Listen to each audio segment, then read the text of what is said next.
নমস্কার বন্ধুরা, আমার চ্যানেলে আপনাদের সবাইকে স্বাগত।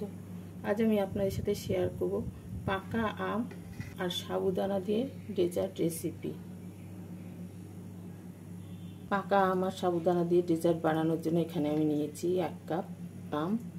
আমটাকে ছোট ছোট টুকরো করে নিয়েছি। আর এখানে নিয়েছি 1 কাপ সাবুদানা। সাবুদানাটাকে আমি ভালো করে ধুয়ে 1 ঘন্টা ভিজিয়ে রেখেছিলাম।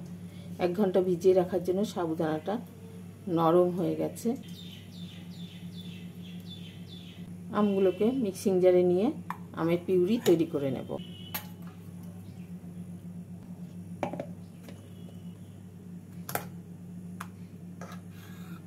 এবার এই সাবুদানাটাকে একটা ছাঁকনির মধ্যে নিয়ে জল ঝরিয়ে নেব।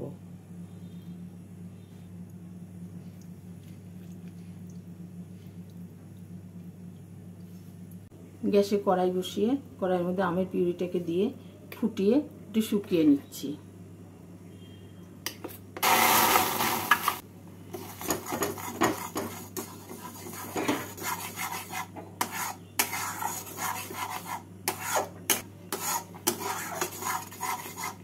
আমের পিউরিটা শুকিয়ে নিলাম।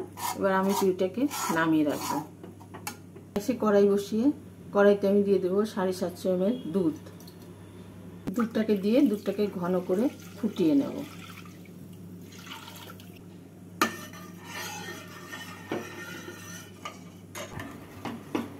দুধটাকে ফুটিয়ে আমি এরকম একটু ঘন করে নিলাম। এবার এর মধ্যে আমি দিয়ে দেবো 1/2 কাপ মিশ্রি।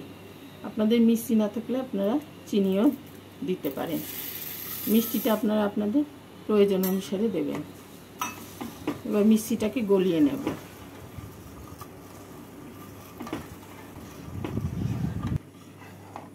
মিষ্টিটা গলে গেছে। এবার এর মধ্যে দিয়ে দিচ্ছি আমি জল ঝরিয়ে রাখা সাবুদানাগুলো। সাবুদানাগুলোকে দিয়ে গ্যাসটাকে মিডিয়াম ফ্লেমে রেখে 5 মিনিট দুধের সাথে সাবুদানাগুলোকে ফুটিয়ে নেব।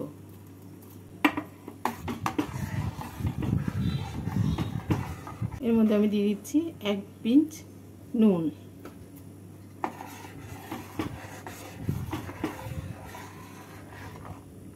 সাবুদানাগুলো ফোটানোর সময় অনবরত নেড়ে যেতে হবে, নাহলে নিচে লেগে যেতে পারে।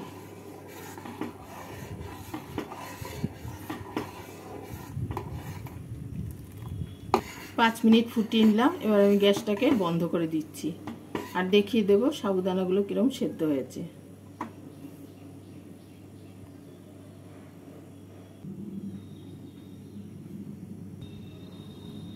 সাবুদানাগুলো সেদ্ধ হয়ে গেছে।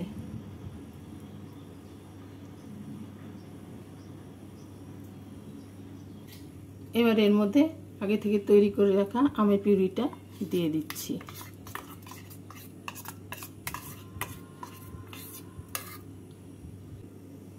পিউরিটাকে ভালো করে মিশিয়ে নেব।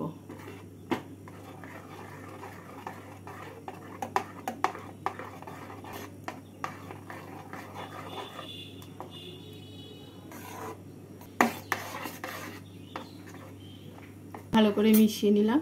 এবার এর মধ্যে আমি দিয়ে দিচ্ছি কিছু টুকরো করা আম। টুকরো করা আম দিয়ে আমগুলোকে ভালো করে মিশিয়ে নেব।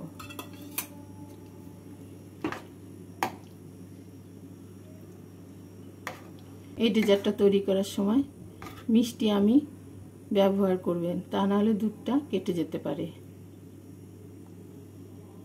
আর আপনারা যদি একটু পাতলা খেতে চান তাহলে দুধের পরিমাণটা একটু বেশি নেবেন, কারণ এটা ঠান্ডা হলে একটু ঘন হয়ে যাবে। ডেজার্টটা তৈরি হয়ে গেছে, বা নামিয়ে নেব।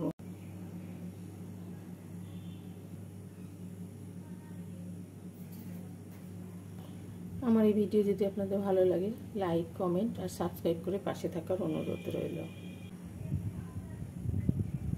এইভাবে একবার পাকা আমার সাবুদানা দিয়ে ডেজার্ট বানিয়ে খেয়ে দেখতে পারেন।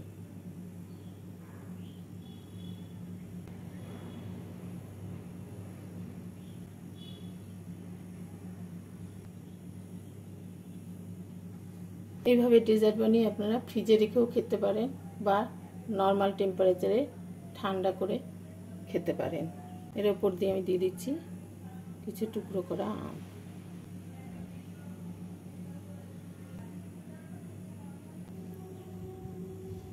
আর দিয়ে দিচ্ছি আমন্ড আর পেস্তা।